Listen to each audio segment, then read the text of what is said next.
Mziki wanaume wanabadilisha, ni mzinga huo. Achana na dhambi, kimbilia Yesu akupumzishe.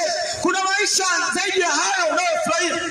Unaloga watu, unachukua kitabu unaweka, unamsalia mtu anakuwa chizi. Unafanya leo, unafanya tena kesho, unafanya kesho, watu wanakuogopa mtaani. Wanasema yule mwana usimuuzi. Yeye anajivunia nguvu za giza. Yesu anasema njoo nikupumzishe, maana hizo nguvu za giza hazikusaidii, ila unawatesa watu.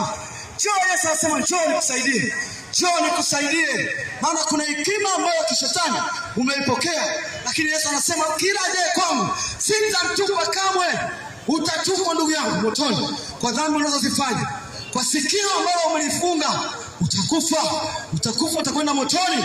Moto utakulamba, moto utakuteketeza kwa dhambi ulizoishi nazo. Moto utakuacha, moto utakuteketeza tu. Yaani wewe jivunie na uzima huu wa ugai. Jivunie haya matunda unaokula katika mwili tu, wajivunie. Lakini kuna maisha katika roho ambao utatoka katika mwili huo. Ndio utakwenda kukutana na Masihi Yesu Kristo. Ndipo atakapokuuliza, niliacha damu duniani inayosamehe dhambi. Je, hukusikia?